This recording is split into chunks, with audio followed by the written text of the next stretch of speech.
십자가 사형 선고를 받은 예수님, 이러한 제목으로 우리 하나님 말씀 전하겠습니다.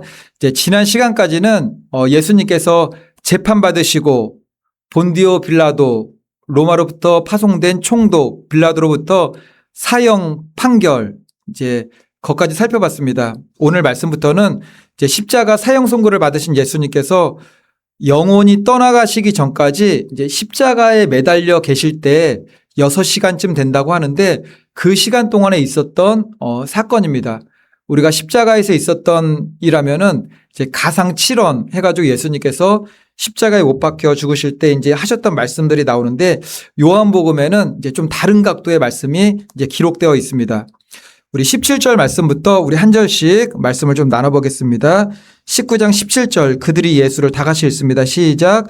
그들이 예수를 맡음에 예수께서 자기의 십자가를 지시고 해골 히브리 말로 골고다이라 하는 곳에 나가시니 그들이 예수를 맡음에라고 했는데 히브리 원어를 보면은 그들이 예수를 데려가니라입니다. 데려감에 이제 데려갔다라는 거죠.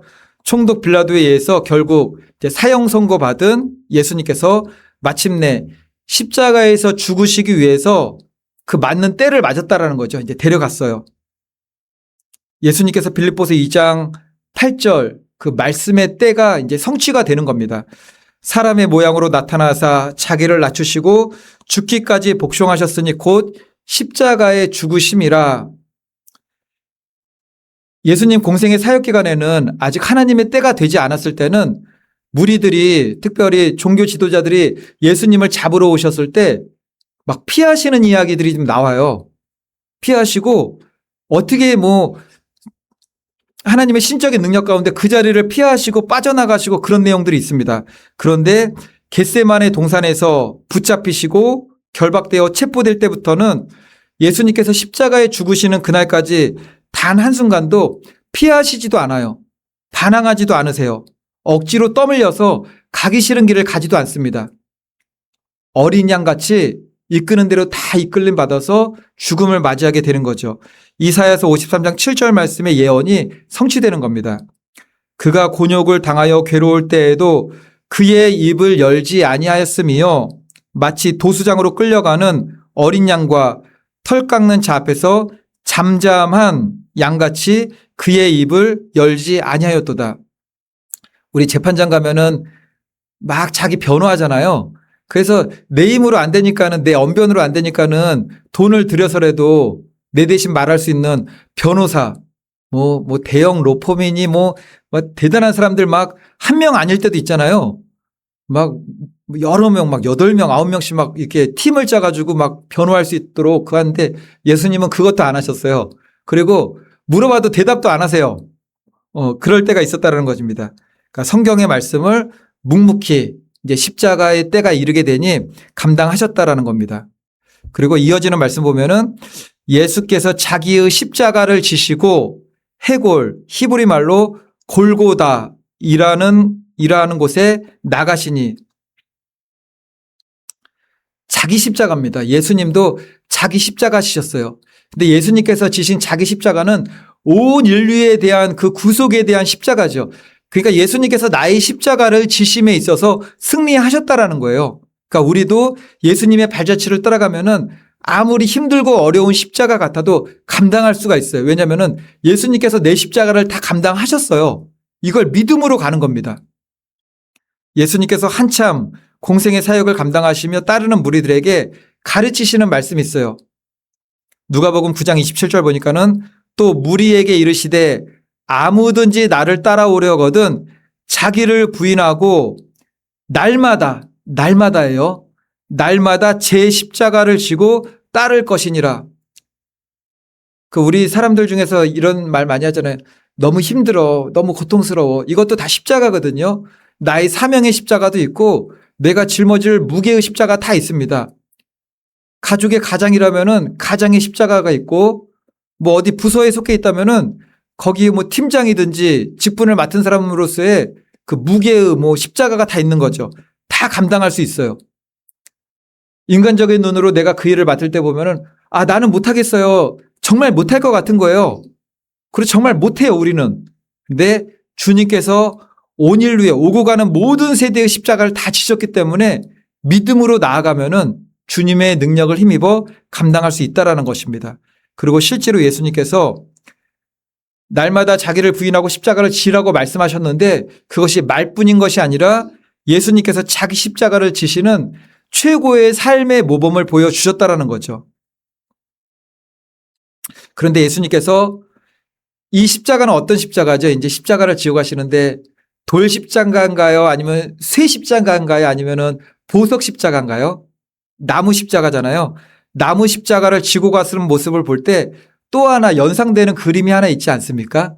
예표적 사건으로서 어떤 아이가 나무를 지고 자기가 죽을 번제단으로 올라가는 그 장면이 있어요. 번제에 쓸 나무를 지고 모리아 산을 향해 올라가는 이삭이 있었죠. 이삭은 아버지 아브라함에게 순종함으로 번제에 드려지는 어린 양의 모형이 됩니다. 예수님은 훗날 그 모형의 실체가 되셔서 온 인류의 죄를 대속하기 위하여서 자기가 번제물로 드려질 그 십자가에 나무 십자가를 지고 올라가게 되는 거죠. 이제 다음 그러니까 구약의 성경의 모형과 그림자로서의 예언도 이렇게 하나하나 다 큰 그림으로서 또한 작은 하나하나 행동으로서도 실제가 되고 성취가 되었다라는 겁니다. 18절 말씀 다음 19장 18절 말씀 다 같이 읽겠습니다. 그들이 거기서 시작. 그들이 거기서 예수를 십자가에 못 박을새 다른 두 사람도 그와 함께 좌우편에 못 박으니 예수는 가운데 있더라. 이제 19절 말씀을 자세히 한번 보세요. 이 말씀 가운데 아주 많은 구약 예언에 이게 성취가 있는데 최소한 여기서 아주 세 개의 예언의 성취를 보게 돼요. 첫 번째는 예수님께서 죽으시는 방식입니다. 예수님께서 어떤 방법으로 죽으셨습니까? 십자가에 못 박여 죽으셨습니다. 그 사도행전이 아니죠. 사도신경 보면은 예수님을 십자가에 못 박은 사람으로서 온 인류의 대표성을 띠고 누구의 이름이 거론되었다고 그랬죠? 본디오 빌라도에게 고난을 받으사 십자가에 못 박혀 죽으시고 본디오 빌라도에게 고난을 받으사 십자가에 못 박혀 죽으시고 세세 무궁토록 그 이름이 이제 이루어지게 되는 거죠. 근데 구약시대 예수님 당시까지 유대교에서 대표적인 사형 방식이 무엇인지 아시죠? 기억해보면 아실 거예요. 십자가에 못 박는 거는 유대인들이 쓰는 방법이 아니에요. 로마의 최고의 형법이었잖아요. 사형법이고 유대인들은 십자가에 못 박아 죽이지 않았어요. 네, 맞습니다. 그래서 성경에서 가장 많이 나오는 그게 가늠한 여인도 막 돌로 치려고 하고 뭐 스테반 집사도 그냥 화나서 죽인 거 아닙니다. 자신들의 율법대로 하나님의 의를 성취하겠다고 가늠한 여자나 스테반이나 구약의 선진들이나 다 돌로 쳤던 거예요. 그런데 예수님께서는 시편 22편 16절 보면은 이게 찔려 죽는 얘기가 나와요. 그게 뭐냐면 시편 22편 16절 보니까는 개들이 나를 애워 쌌으며 이 개요. 멍멍개예요. 그 예표적으로. 그 심령들을 말하는 거죠. 개들이 나를 애워 쌌으며 악한 무리가 나를 둘러 내 수족을 찔렀나이다. 그래요. 수족이면 손발이잖아요. 시편 22편 16번에 이게 시편으로서 예언되어 있는데 이게 성취가 된 거예요. 개들에 둘러쌌대요. 개들이. 당시 예수님을 둘러싸고 있는 무리들이 누구죠? 대제사장, 제사장, 종교인들, 이스라엘의 유대교를 대표해서 예수님을 처단하겠다고 하는 그들을 시편에서는 뭐라고 예언되어 있냐면은 개래요. 개. 개 같은 심령이라는 거죠. 회개를 못하는 거예요. 회개를. 악한 무리가 나를 둘러서 내 수족을 찔렀나이다. 손과 발을 못으로 쾅쾅쾅 박힌 예언이 성취가 된 겁니다. 빌라도가 선고한 십자가에 못 박혀 달려 죽는 사형 제도는 당시 가장 수치스러운 죄인들에게만 행하는 여러 가지 사형 제도 중에서 가장 수치를 주고 가장 모욕을 주고 가장 창피함을 주는 사형 집행 방법이었습니다. 그런데 그 십자가형에 누가 매달렸다는 거죠? 예수님. 그리고 두 번째 예언 성취는 뭐냐면은 이사야서 이사야 53장 12절 보면은 이 말씀이 성취된 거예요. 제가 말씀을 읽어 드릴 테니까는 오늘 말씀 이 19절에서 오늘 말씀 18절에서 이게 어떻게 성취됐는지 한번 보는 겁니다. 그가 자기 영혼을 버려 사망에 이르게 하며 범죄자 중 하나로 헤아림을 받았음이니라. 그가 많은 사람의 죄를 담당하며 범죄자를 위하여 기도하였느니라. 이제 이사야 말씀에서는 뭐 또 여러 가지가 성취된 말씀이 있는데 오늘 본문에서 성취되는 것은 뭐냐면은 범죄자 중 하나로 헤아림을 받았음이니라. 예수님이 범죄자 중 하나로, 일단 거기에 3명의 범죄자가 매달려 있었잖아요. 그 중에 하나일 뿐이었던 거예요. 이사야서 53장 말씀이었는데 이사야 53장 말씀을 우리가 성경에서 펴보면은 소제목이 붙어 있어요. 그 소제목이 뭐라고 붙어 있냐면은 고난받는 종이라고 붙어 있어요. 그래서 이사야서 53장은 신학적으로도 고난받는 종의 장이라고 말을 해요. 장차 예수님께서 이 땅에 오셔서 고난받으시고 십자가에 고난받으시사 죽으실 것을 예언한 말씀이기 때문에 그렇습니다. 예수님께서 십자가에 죽으실 때 범죄자 중 하나로 헤아림을 받아 죽게 되는데 이사야서에 그렇게 기록되어 있는데 이게 성취가 된 거죠. 십자가 처형의 의미는 그냥 교수형이 아니에요. 가장 무례한 거죠. 사람에게 무례한 거, 가장 수치스럽게 가장 모욕을 주면서 죽이는 방법. 죽으면서도 수치스러워요, 그냥. 죽으면서도 너무 창피해요. 그냥 육신의 고통뿐만 아니라 정신적으로도 창피하고 수치스럽고 막 빠져나갈 수도 없는 거잖아요. 못 박혀 있어가 손과 발이. 사도 바울이 고린도전서 4장 13절 고백을 하였는데 뭐라고 고백하냐면 사도 바울이 비방을 받은 즉 권면하니 우리가 지금까지 세상의 더러운 것과 만물의 찌꺼기 같이 되었더라. 만물의 찌꺼기. 예수님께서 온 인류를 구원하시기 위해 세상으로부터 만물의 찌꺼기 같은 취급을 받으심으로 죽으셨다라는 거예요. 우리도 뭐 얘기하다가 무시하는 말, 이런 말 들으면 되게 기분 나쁘지 않습니까? 너 같은 게 뭘 할 수 있어? 그러면은 기분 너무 나쁜. 여기에 비하면 아무것도 아닌데, 근데 더 심한 말, 너까지 게 뭔데? 그러면은 이게 자존심이 엄청, 그리고 막 이제 좀 이렇게 모여 있어요. 모여 있는데 너 나가 있어. 그러면 이거 얼마나 수치스러워요, 이게? 근데 예수님은 그 정도가 아니었다는 거죠. 막 손으로 뺨따구를 치고, 누가요?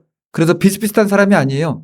피조물이 뺨따구 치고 대나무로 예수님 머리도 막 때리고 얼굴에 침도 받고 만물의 찌개 같은 취급을 받으셨다라는 겁니다.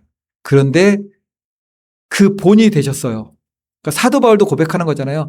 만물의 찌개같이 우리가 되었지만 그래도 십자가의 길을 간다. 그 말씀을 하는 겁니다. 그리고 예수님께서 죽으실 때는 혼자가 또 아니었어요. 이사야서 53장 9절 보면은 그는 강포를 행하지 아니하였고 그의 입에 거짓이 없었으나 그의 무덤이 악인들과 함께 있었으며 그가 죽은 후에 부자와 함께 있었도다. 죽을 때 악인들과 함께, 죽은 후에는 부자의 무덤에, 부자의 무덤 누구의 무덤에 묻히셨는지 아시죠? 예비하셨던 거. 아리마대 사람 요셉, 부자였어요. 그럼 여기서 우리가 반드시 생각해 봐야 될 중요한 문제가 있습니다. 왜 하나님께서 어찌하여서 하나님께서 사랑하시는 독생자 아들 예수님을 고난받는 것은 이해를 하겠어요. 우리의 죄 때문에 우리의 죄를 사하시기 위해서 죽으셨다고 하니까는 그거는 이해가 되는데 왜 그토록 포악하게 그리고 인격 말살이죠. 무례하게 세상의 모든 수치와 세상 최고의 모욕과 가장 무례함과 창피함을 당하시면서 만물의 찌개 같은 취급을 받으시면서 가장 악한 자의 취급을 받으며 죽으셔야 했느냐는 거죠. 로마의 십자가는 사형법 제도 중에서도 최고의 극악한 자에게 주는 사형 제도라고 했잖아요. 당시 로마는 일반 국가가 아닙니다. 전 세계 최고의 국가예요. 그리고 로마가 상징하는 것은 로마의 법률입니다. 그러니까 전 세계 최고의 나라가 최고의 법을 가지고 악한 자에게 집행하는 사형 제도가 십자가형이었다라는 거죠. 그 이유는 간단합니다. 그것은 죄로 인하여 마땅히 우리가 받아야 될 죄값의 신분에 예수님께서 그 신분을 얻으신 거예요. 예수님께서 죽으시는 그 모습은 우리의 신분이에요, 사실은. 신분은 자기를 나타내는 거잖아요. 신분증이 우리 뭔지 아십니까? 원래 신분증이 우리는 가장 무례하게 수치스럽게 모욕을 당하며 창피를 당하며 가장 극악한 죄인으로 인증받고 판결받아야 죽어야 될 그 신분이 우리의 신분이었다라는 거예요. 근데 예수님께서 그 신분의 자리에 섰더니 그러한 십자가의 고난을 당하셨다라는 거죠. 수치와 정죄와 형벌을 받아야 하는 것이 우리의 마땅한 신분이라는 것이에요. 그 신분에 대한 대우를 받잖아요. 사람들마다. 근데 그게 우리의 신분이었어요. 이것을 알지 못하고 그 의미가 우리 마음에 아주 깊이 새겨지지 않는다면은 예수 그리스도의 복음을 깨달았다고 절대 말할 수 없는 거죠. 그리고 죄에서 해방된 그 자유함의 은혜가 얼마나 큰 것인지 알 수가 없습니다. 그것을 알지 못하면. 예수님을 만나지 않았다라면은 나의 신분이 어떤 신분이었는가 그것을 바로 알아야 된다라는 거죠. 이제 다음 우리 요한복음 19장 19절 20절 두 절 말씀 보겠습니다. 제가 19절 읽고 우리 성도님들 20절 말씀 읽습니다. 19절 제가 읽을게요. 빌라도가 패를 써서 십자가 위에 붙이니 나사렛 예수 유대인의 왕이라 기록되었더라. 20절 예수께서 시작. 많은 유대인이 이 패를 읽는데 히브리와 로마와 헬라 말로 기록되었더라.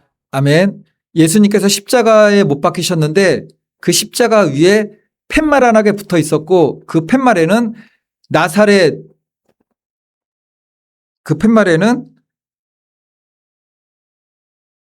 나사렛 예수 유대인의 왕 이렇게 기록되어 있어요. 저는 나사렛이란 말이 너무 좋아요. 나사렛 예수. 그 당시에 나사렛은 예수님이 날 거라고 전혀 이게 인정받지 않았던 곳이에요. 왜냐하면은 예수님이 날 것이 구약 성경에 베들레헴에 있었기 때문에. 그리고 나사렛 자체가 아주 가난하고 헐벗고 낮은 자의 동네였습니다. 나사렛 예수 다 싫어하는 거죠. 뭐 지금은 동네의 차별이 별로 없지만 우리 교회가 있는 곳도 예전에 봉천동 하면은 다 못 사는 동네로 알고 있었다면서요. 봉천동 또 뭐 있었죠? 저는 어릴 때 저 얘기는 많이 들었어요. 망우리는 많이 들었어요. 망우리도 좀 그런 동네였나요? 망우리가 약간 뭐 외곽지대 그런 동네로 있었네.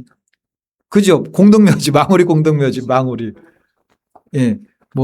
또 뭐 있나요? 저기 달동네 어디 뭐가 또 있나요? 미아리 하면은 뭐 또 이상한 얘기가 또 떠오른 거 있고 뭐 어떤데. 그리고 좋은 동네는 하나 있잖아요. 뭐가 있죠? 청담동입니다. 그러잖아요. 전화 받을 때 여보세요 안 하잖아요. 청담동입니다. 그러잖아요. 그 예전에 드라마 보면은 옷 입고서 전화기도 그냥 뭐 검은색 전화, 뭐 백색 전화 아니고 뭐 금태 두른 전화 같은 거 있었잖아요. 이런 거 전화 받으면서 뭐 청담동입니다. 하여튼 간에 그러는데 나사렛은 그런 동네가 아니었다라는 거죠.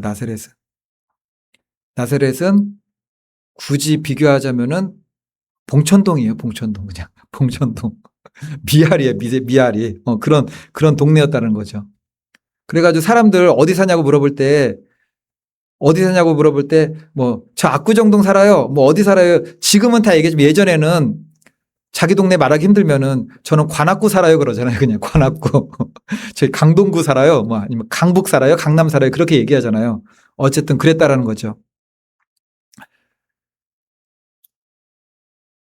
그때 십자가에 둘러서 있던 모든 사람들은 나사렛 예수 유대인의 왕 다 읽을 수 있었어요. 어째서 다 읽을 수 있었죠?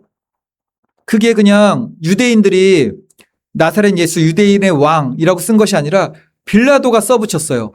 근데 유대말로만 써붙인 것이 아니라 히브리말, 로마말, 헬라말 이렇게 다 써붙였습니다. 그러니까 거기에 모여있던 사람들은 다 읽을 수가 있었던 거죠. 그들 모두는 유대인의 왕을 죄인의 왕이라고 읽었겠지만 유대인의 왕이라고 써붙인 것은 사실이에요. 사실입니다. 유대인을 위해 쓰여진 성경이라고 일컬어지는 마태복음 1장의 족보가 주는 의미가 뭐죠? 예수 그리스도는 유대인의 왕으로 나셨다. 그걸 말하는 거 아니겠습니까? 그리고 동방으로부터 그리스도를 경배하러 왔던 동방 박사들이 아기 예수님을 경배하러 오면서 뭐라고 말하느냐면은 마태복음 2장 2절 보면은 유대인의 왕으로 나시니가 어디 계시냐? 유대인의 왕으로 나시니가 어디 계시냐? 그러니까 헤롯이 막 화가 난 거잖아요. 우리가 동방에서 그 예배를 보고 그에게 경배하러 왔노라. 유대인의 왕으로 나시니가 어디 있느냐? 그런데 예수 그리스도께서 십자가에 죽으실 때 그 편말에 유대인의 왕이라는 말이 딱 박혔어요. 그리고 모두가 읽을 수 있도록 어느 누구나 읽을 수 있도록 히브리와 로마와 헬라 말로 기록되었더라. 이건 뭐죠? 유대인의 왕이 곧 로마와 헬라 사람들의 왕이다. 만왕의 왕이다라는 것을 선포하는 거죠. 그리고 당시 히브리 말, 로마 말, 헬라 말이 의미하는 게 있었습니다. 히브리어는 종교어예요, 종교. 그 당시. 헬라어는 철학의 도시 막 그렇게 얘기하잖아요. 과학과 문화와 철학의 언어. 로마는 법률어로 상징이 되었습니다. 그런 의미에서 예수 그리스도는 왕이신데 이 세상에 존재하는 모든 영역, 종교, 과학, 문화, 철학, 헬라 모든 왕 중에 왕인 거죠. 육적으로도 왕이고 정신적으로도 왕이고 영혼 육간의 모든 존재하는 피조물들에게 있어서 왕이 유대인의 왕 예수 그리스도라는 겁니다. 예를 들어 과학은 어떤 현상이나 그렇게 된 상태에 대해서 밝히는 거잖아요. 막 실험해가지고. 그런데 성경은 명료하고 정확합니다. 골로새서 1장 16절 말씀 보니까 이 말씀만 알면은 과학의 맨 위에 있는 거, 철학의 맨 위에 있는 거, 사상의 맨 위에 있는 거, 그것들의 왕이 무엇인지 알게 돼요. 골로새서 1장 16절. 만물이 그에게서 창조되되 하늘과 땅에서 보이는 것들과 보이지 않는 것들과 혹은 왕권들이나 주권들이나 통치자들이나 권세들이나 만물이 다 그로 말미암아 그를 위하여 창조되었고 보이는 것 보이지 않는 것 만물 모든 것이 그로부터 창조되었다. 그러니까 우리가 지금 여기서 보고 연구하는 책을 읽으면 너무나 복잡해요. 신은 있는가 뭐 이런 막 두꺼운 책이 있잖아요. 뭐 신은 있는가. 그냥 성경 보면 한 절에 나오잖아요. 모든 만물의 창조자 예수 그리스도 하나님. 그러므로 예수 그리스도는 세상의 모든 군왕과 세상의 모든 만물과 존재하는 모든 사상과 철학 모든 것들의 창조자이시고 만왕의 왕이시라는 거죠. 유대인의 왕이라 편말을 각 나라 언어로 쓴 빌라도도 그 사실을 모르고 썼을 거예요. 빌라도가 왜 유대인의 왕이라고 썼을까요? 유대인의 왕이라고. 예수님이 그렇게 얘기한 것도 있고 믿었다기보다도 화난 거예요. 빌라도가. 지금 유대 종교 지도자들은 화났어요. 지금. 유대인들한테 자기는 예수님을 죽이고 싶지 않았어요. 계속 나오잖아요. 그 얘기가. 근데 못 박으라 자기가 유대인의 왕이라고 하니까는 빌라도가 화났어요. 유대인의 왕 딱 써버린 거예요. 그냥. 그러니까는 종교 지도자들도 막 황당하잖아요. 유대인의 왕이라고 쓰면 안 돼. 자칭 유대인의 왕이라고 써야 돼. 그러니까는 자칭 유대인하고 왕이라고 안 쓸 거야. 지금 너희들이 죽이는 예수는 너희들의 왕이야. 유대인의 왕이라고 쓴 겁니다. 이건 추측입니다. 추측. 추측인데 그럴 수 있는 거죠. 어쨌든 빌라도가 어떤 의도로 썼던 간에 성령님께서 역사하시고 섭리하셔서 나사렛 예수 유대인의 왕이라는 편말이 붙도록 섭리하셨다라는 거예요. 그게 하나님이 하신 섭리입니다. 그들이 어떤 의도로 썼든지 뭐 그들 간에 다툼이 있었든지 그거는 중요하지 않아요. 그 편말이 붙은 것 하나님의 섭리하심이었다라는 겁니다. 21절하고 22절 말씀 한번 볼게요. 제가 지금 방금 말씀드린 그럴 수 있다라는 것들이 좀 생각이 되어져요. 21절은 제가 읽고 22절은 우리 성도님들이 있습니다. 유대인의 대제사장들이 빌라도에게 이르되 유대인의 왕이라 쓰지 말고 자칭 유대인의 왕이라 쓰라 하니 22절 시작.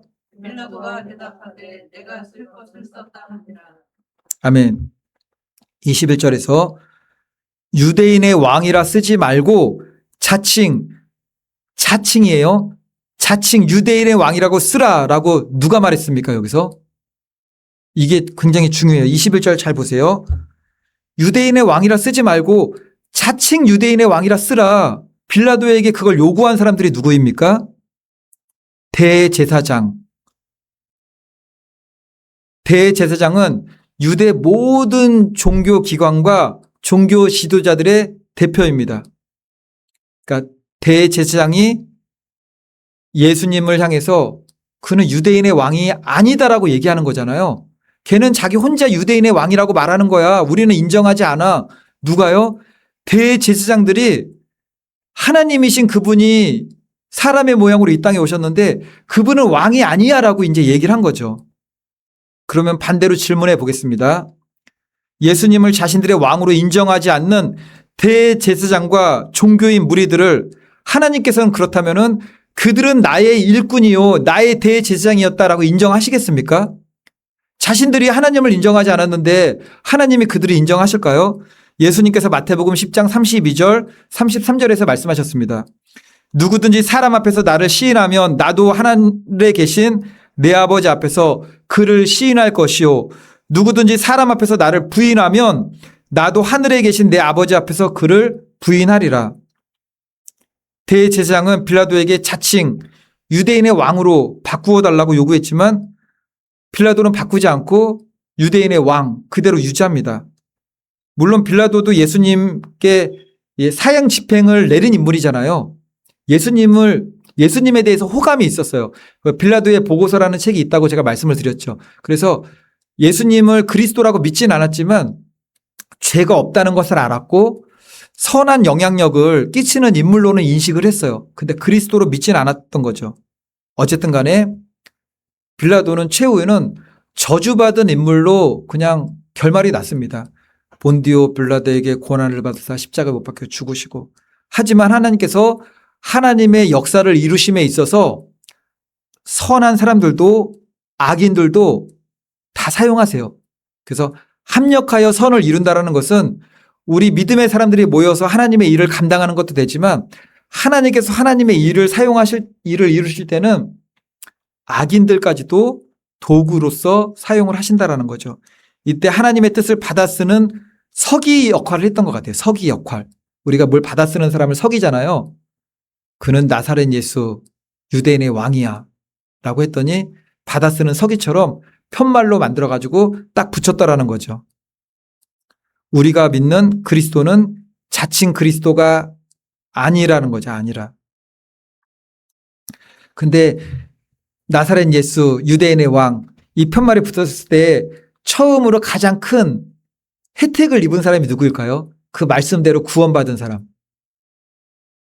네, 맞습니다. 강도. 그 편말을 붙였더니 강도가 대답하는 말 나오잖아요. 우리가 죄 때문에 십자가 달리는 것이 당연하지만 이에게는 무슨 죄가 있느냐. 자칭 유대인의 왕이라고 그러면 우리가 믿을 수 없어요. 근데 그는 정말 유대인의 왕입니다. 나사렛 예수 유대인의 왕. 다음 23절 말씀 다 같이 한번 읽어보겠습니다. 요한복음 19장 23절. 군인들이 다 같이 읽습니다. 시작. 군인들이 예수를 십자가에 못 박고 그의 옷을 취하여 네 깃에 나눠 각각 한 깃씩 얻고 속옷도 취하니 이 속옷은 호지 아니하고 위에서부터 통으로 짠 것이라. 아멘. 예수님을 십자가에 못 박은 다음에 군병들은 자기들이 할 일을 끝냈잖아요. 그러니까 그때 예수님이 입었던 옷을 겉옷과 속옷 다 나눠 가져요. 근데 왜 이렇게 했느냐면은 당시 죄인들이 입던 옷을 사형을 집행했던 군병들이 나눠 갖는 것이 그냥 이게 그렇게 했대요. 그렇게. 그러니까 이제 가져갔겠죠. 그런데 오늘 말씀 보니까는 20절에서 23절이죠. 23절에서 예수님의 옷을 나눠 입는데 겉옷만 나눠 입은 게 아니었어요. 군인들이 예수를 십자가에 못 박고 그의 옷을 취하여 네 깃에 나눠 각각 한 깃씩 얻고 겉옷은 이게 4등분해서 가져갔대요. 겉옷만 가져갔나요? 속옷도 취하니. 이제 여기서 알 수 있는 건 뭐냐면은 예수님이 겉옷도 다 벗겨주고 속옷도 다 그들이 가져갔어요. 그래서 여기서 속옷이 뭘로 짰다고 그랬냐면은 통으로 짰대요. 통으로. 그러니까 지금 우리가 입는 그런 것처럼 뭐 이게 바늘이 지대 있고 이런 모양으로 입는 게 아니라 긴 뭐를 말해야 되죠? 아이들 그런 거 있잖아요. 우리 갓난아이들 한 것처럼 그래서 성화 같은 데 보면은 그걸로 이렇게 막 예수님 거기 말려 있는 거 보잖아요. 이렇게 그걸로 막 말아놨어요. 큰 통으로 예수님을 말아놨어요. 근데 그것을 다 뺏었다라는 거죠. 그러니까는 속옷까지 다 벗겨진 벌거벗은 모습이에요. 성경학자들은 이렇게 얘기합니다. 근데 성화에는 그렇게 그려놓을 수는 없잖아요. 너무나 수치스럽고 모욕적인, 죽을 때까지 이거는 생명이 끊어지는 그날까지 너무나 창피한 거예요. 너무나. 그런데 그것이 예수님께서 감당하셨어요. 내가 되셔서 감당하신 겁니다. 나를 대신하셔서. 그것이 죄인된 내가 달려야 했던 수치스러운 십자가였다라는 거죠. 다음 24절 말씀 한번 보겠습니다. 24절 또 다 같이 읽어보겠습니다. 군인들이 시작. 군인들이 서로 말하되 이것을 찢지 말고 누가 얻나 제비 뽑자 하니 이는 성경에 그들이 내 옷을 나누고 내 옷을 제비 뽑았나이다 한 것을 응하게 하려 함이로라. 군인들은 이런 일을 하고, 여기서 군인들이 이것은 찢지 말자, 그러니까 속옷이에요. 속옷은 한 통으로 그냥 누가 가져가는 걸로 했다라는 거죠. 막 나누는 겁니다. 겉옷은 나누고 속옷은 나눌 수가 없으니까는 그냥 제비 뽑아가지고 한 사람한테 줘버리고. 그런데 겉옷은 물론이고 말씀을 보면은 속옷도 취하니. 4등분으로 나눴대. 4등분. 왜 4등분으로 나눴을까요? 4인 1조였어요. 이때 근무하는 게 4인 1조. 그러니까 4등분으로 나눈 거죠. 근데 그뿐 아니라 4등분으로 나눴다라는 것은 찢겨진 거잖아요. 겉옷이 찢겨진 것은 예수님의 육체가 찢겨진 것을 예표하기도 합니다. 그리고 예수님께서 마지막 성만찬 때도 이를 예표하는 말씀을 하셨어요. 마태복음 26장 26절. 우리 이제 좀 있으면 성찬식 합니다. 성찬식 하는데 보통 이제 떡을 갖다가 이렇게 다 이렇게 하나씩 받기도 하는데 그렇게 하기도 하지만 떡을 이렇게 떼어서 찢어서 주는 것이 그래도 좀 더 성경적이지 않은가, 이런 말씀의 예표를 볼 때 마태복음 26장 26절 그들이 먹을 때 예수께서 떡을 가지사 축복하시고 떼어 제자들에게 주며 예수님의 몸이 찢겨주시는 거죠. 이르시되 받아서 먹으라 이것은 내 몸이니라 하시고, 예수님의 몸이 찢겨지심 같이 예수님께서 입으셨던 겉옷도 4등분으로 찢기셔서 군병들이 누구죠? 예수님을 십자가에 못 박은 당사자들이잖아요. 4라는 숫자, 군병이 4명이기도 했지만 동서남북 전 세계를 뜻하기도 합니다. 예수님의 십자가 사건이 유대인에게만 아니라 유대인, 로마인, 헬라인, 전 세계 만민에게 대속의 사건이 되었다라는 예표적 사건이 될 수 있는 거죠. 그리고 예수님께서 입으셨던 속옷은 나누지 않고 한 사람에게 통으로 주어졌습니다. 예수님이 완전히 벗으심으로 나 한 사람이 완전히 의의 옷을 입게 되었어요. 그리스도로 옷 입은 겁니다, 이게. 우리가 입은 옷은 그리스도의 의를 입은 거예요. 나의 의가 아닙니다. 나의 공로와 내가 열심히 믿은 신앙생활과 나의 의가 아니라 그 모든 것이 있을지라도 예수 그리스도의 의로 옷 입은 겁니다, 우리가. 진실로 예수님을 못지라에 십자가에 못 박은 군병들은 그들 뿐이겠습니까? 이 세상의 모든 죄인들이 예수님을 십자가형을 시키라고 결의한 대제사장이 되는 것이고, 사형 판결을 내린 총독 빌라도가 나인 것이고, 예수님 십자가에 못 박은 군병 또한 내가 된다라는 것입니다. 그런데 예수님께서 그 옷을 누구에게 주셨죠? 다 찢겨가지고 죄인들이 가져갔어요. 그 속옷까지 예수님의 의를 죄인들이 취한 거죠. 예표가 될 수 있는 사건이 된다라는 것입니다. 이제 고린도후서 5장 21절 보니까는 하나님이 죄를 알지도 못하신 이를 우리를 대신하여 죄로 삼으신 것은 우리로 하여금 그 안에서 하나님의 의가 되게 하려 하심이라. 예수님 때문에 우리가 하나님이 우리를 의롭다 칭하시고 우리를 의라고 여기신대요. 근데 그럴 수 있는 근거가 뭐죠? 우리를 대신하여 죄로 삼으신 그리스도의 의로 말미암아 우리가 의롭다 칭함을 받게 되는 거죠. 그것을 믿으라는 것이 믿음입니다. 그것을 믿으라는 것이. 이제 아주 오래된 찬양인데 찬양 중에서 이제 송명희 시인은 좀 아시죠? 송명희 시인인데 누구 때문이라는 찬양이 있어요. 누구 때문에 라는 찬양이 있는데 제가 가사만 좀 읽어드릴게요. 이거 찬양도 들으면 굉장히 은혜스러운데 누구 때문에 주님 십자가 지셨나요? 무엇 때문에 주님 못 박히셨나요? 되돌이표로 다시 돌아가서 누구 때문에 주님 십자가 지셨나요? 무엇 때문에 주님 못 박히셨나요? 나를 위하여 주님 십자가를 지시고 나의 자랑이 되시기 위해 못 박혀 죽으셨으니 십자가를 지신 주님을 사랑합니다. 못 박혀 죽으신 주님을 자랑합니다. 사람들 중에 유대인들이 예수님을 십자가에 못 박혀 죽였더라며 유대인들 막 미워하고 증오하는 사람이 있어요. 전에 왔던 자매도 그러더라고요. 유대인들 막 예수님 십자가에 못 박혔다고. 그럼 나는 안 박았나요? 나는? 이제 말씀을 잘 모르니까 그러는 거죠. 누구 때문인데요. 그 누구 때문이 나예요. 그리고 우리예요. 그리고 전 세계 모든 사람들이에요.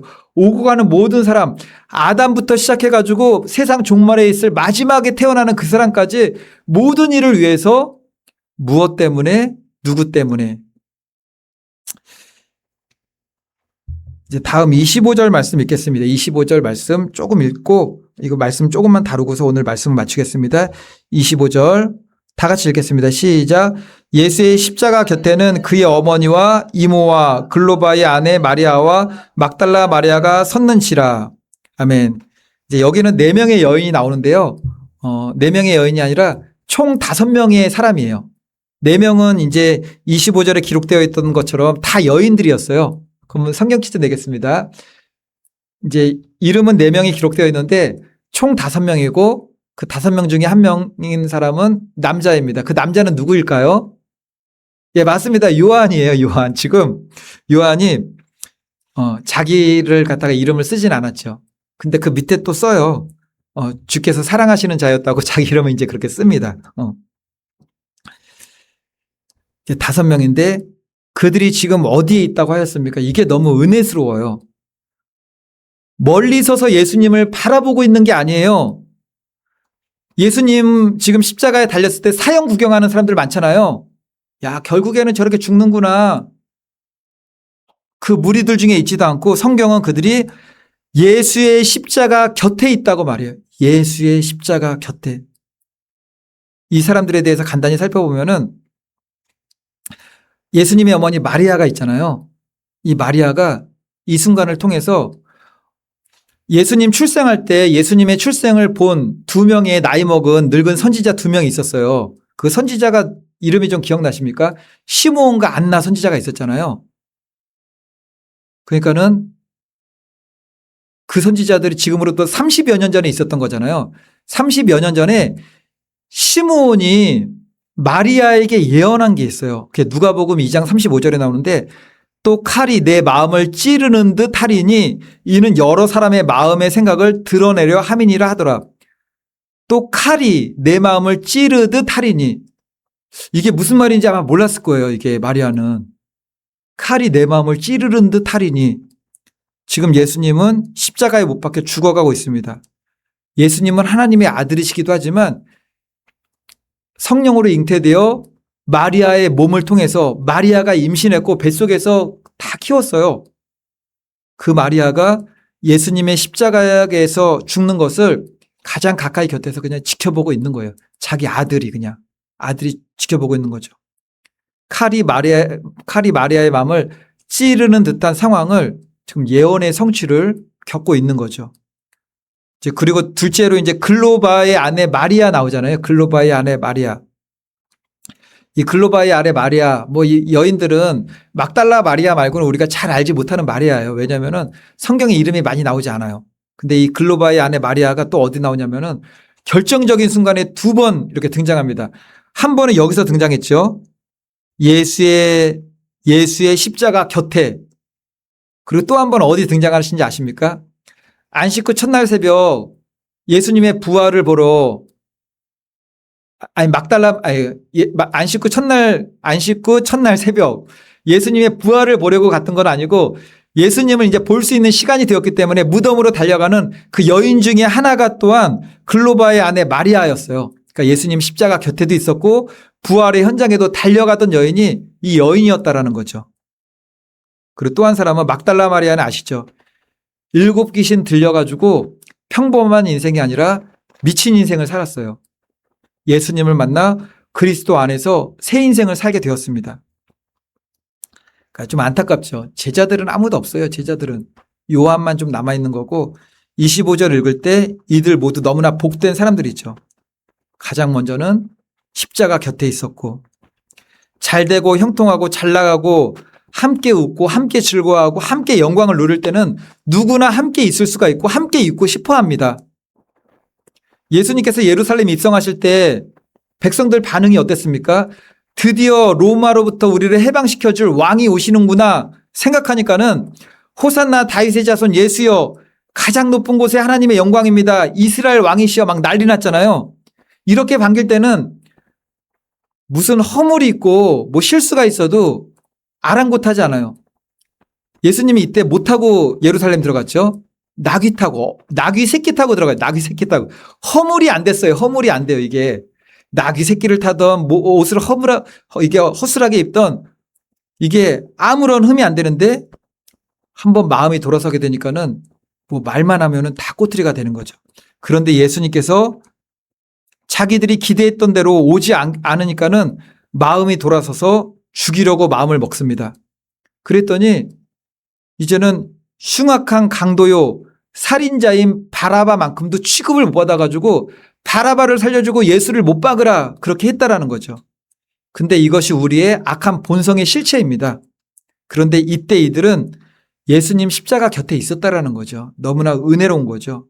곁에 있었던 것뿐만 아니라 곁에 있었던 거는 예수님을 지켜준 거예요. 이게 믿음으로써 예수님을 지켜준 거죠.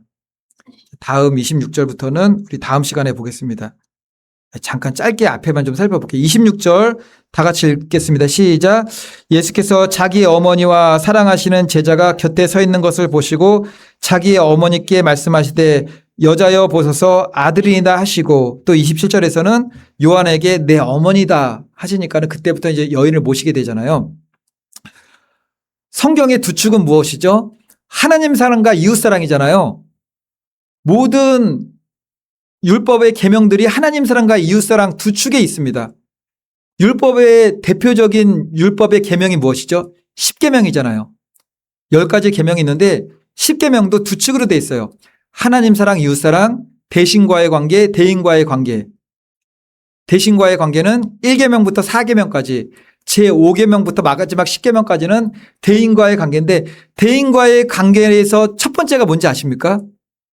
대인과의 관계에서 첫 번째, 부모 공경이에요.